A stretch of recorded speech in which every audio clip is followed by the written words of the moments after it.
Well, it's official. Sarah Palin is a Zionist traitor.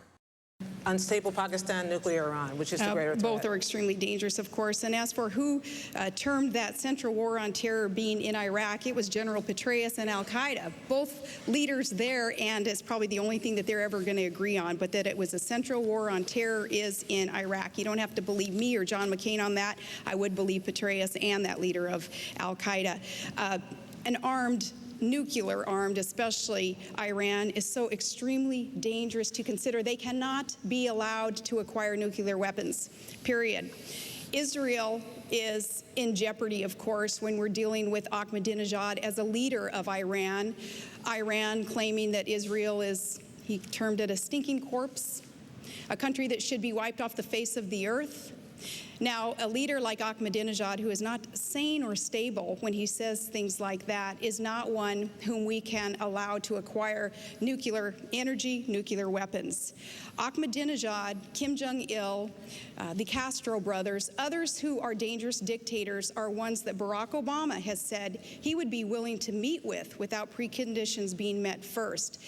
An issue like that taken up by a presidential candidate goes beyond naivete and goes beyond poor judgment. A statement that he made like that is downright dangerous because leaders like Ahmadinejad, who would seek to acquire nuclear weapons and wipe off the face of the earth, an ally like we have in Israel, should not be met with without preconditions and diplomatic efforts being undertaken first.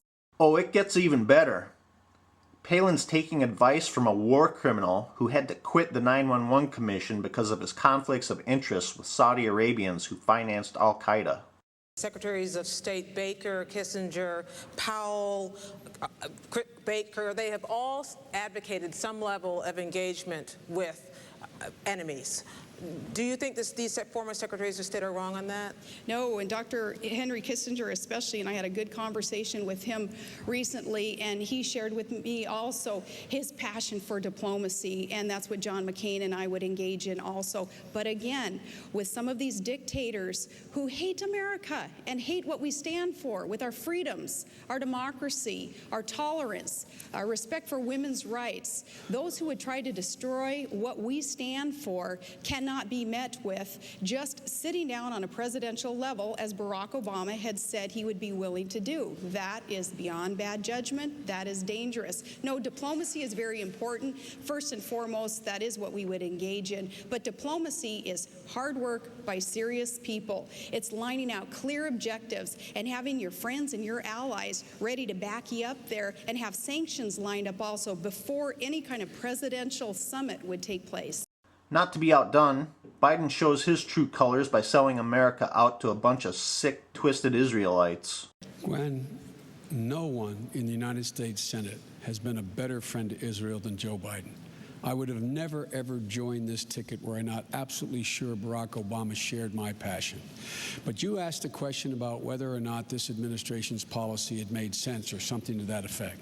It has been an abject failure, this administration's policy. In fairness to Secretary Rice, she's trying to turn it around now in the 7th or 8th year. Here's what the president said when we said no. He insisted on elections on the West Bank when I said and others said and Barack Obama said, big mistake. Hamas will win, you legitimize them. What happened? Hamas won.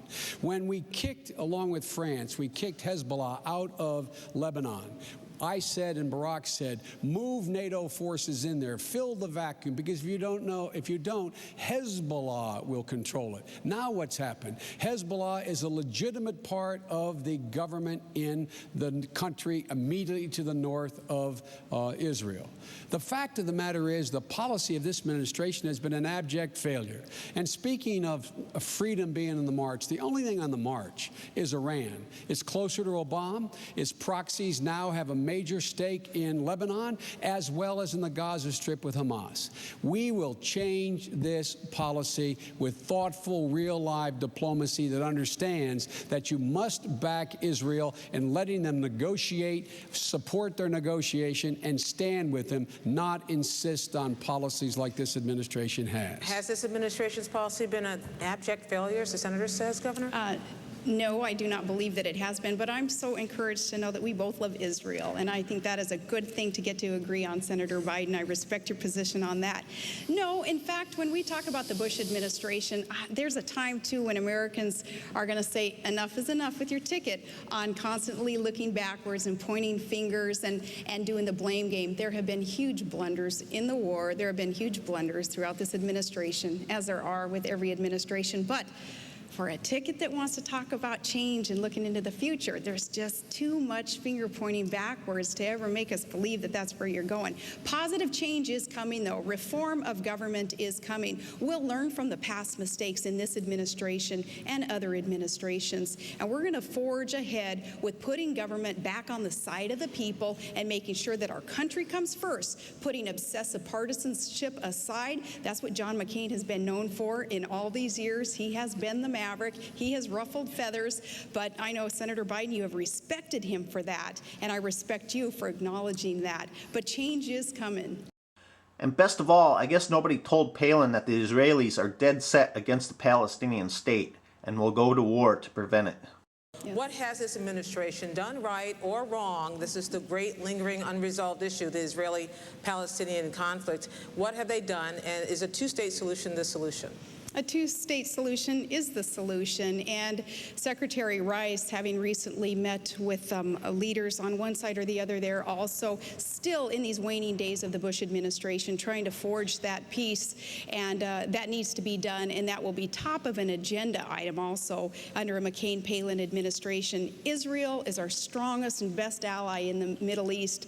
We have got to assure them that we will never allow a second Holocaust, despite, again, warnings from Iran and any other country that would seek to destroy Israel, that is what they would like to see. We will support Israel, a two-state solution, building our embassy also in Jerusalem, those things that we look forward to being able to accomplish with this peace-seeking nation. And they have a track record of being able to forge these peace agreements. They succeeded with Jordan. They succeeded with Egypt. I'm sure that we're going to see more success there also. It's got to be a commitment of the United States of America, though, and I can promise you in a McCain-Palin administration that commitment is there to work with our friends in Israel.